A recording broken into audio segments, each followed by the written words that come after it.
The Tears of the Kingdom reviews are in, and the only tears these critics are shedding are tears of joy as they step back into Link's boots. So, we meet again, Link! Only this time you'll pay for destroying our master!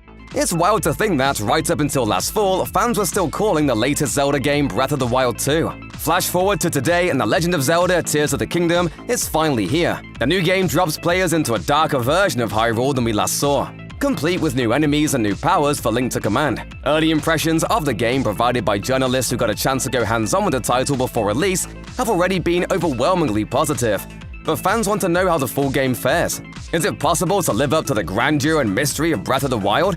Well, according to a majority of critics, it sounds like Tears of the Kingdom actually manages to outdo its groundbreaking predecessor in pretty much every way.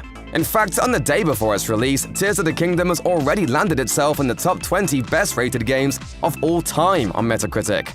Leave no survivors!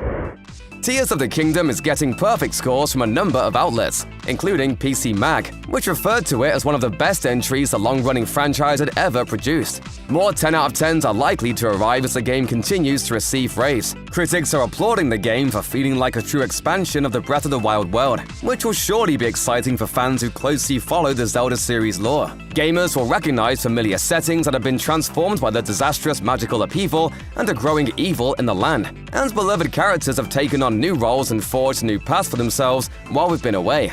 As a gamer's Jade King puts it, Tears of the Kingdom is the most narrative-heavy Zelda game I can recall, and more than anything else, the game is absolutely gigantic. Reviewers are reporting that they've sunk 40 to 80 hours into the game and have had to skip over some side quests in order to complete the campaign for review purposes. As noted by PC Mag's Will Greenwald, even without explicit quests to follow, the game is littered with caves, mines, dungeons, and powerful monsters to test your combat skills and wits. This is a story that players will spend the next few years unraveling, much like with Breath of the Wild. Keza McDonald of The Guardian remarks that it already doesn't feel like the kind of game that can be fully completed. There is just so much to do. The voice acting performances have also been praised pretty much across the board, particularly when it comes to Patricia Summerset as Princess Zelda, who does her best to guide Link in his journey after the cataclysmic opening of the story. I know why I am here. It's something only I can do. But enough about the story. How does this bad boy play? Pretty darn well, it turns out.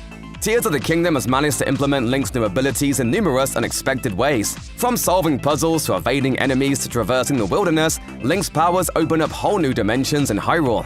He can travel through solid floors with Ascend, create vehicles with Ultra Hand and Fuse, and even do some time-bending platforming with Recall.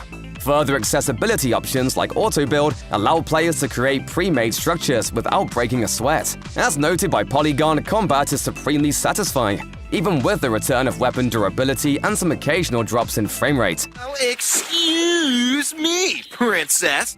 Swordplay feels very similar to the way it was presented in Breath of the Wild, but there are enough new wrinkles here to keep things exciting for longtime players. Also, as Link makes his way through the game's dungeons, yes, dungeons are back, baby! He can call upon various companion sages that aid him with elemental abilities. With so many new powers, there's no one right way to approach each combat encounter, so players will have a lot of fun experimenting with different equipment and methods of attack. Streamrant's Cody Gravel writes, "In every corner of Tears of the Kingdom, there's another example of just how advanced its system's capacities for artistic interpretation really are. Tears of the Kingdom may begin in a place of death and destruction, but it's already taking on a life of its own. If you loved Breath of the Wild, then Tears of the Kingdom is a loving and impressive expansion of the best that game had to offer. If you're new to the Legend of Zelda franchise, don't be intimidated. This is an incredible place to start your adventure."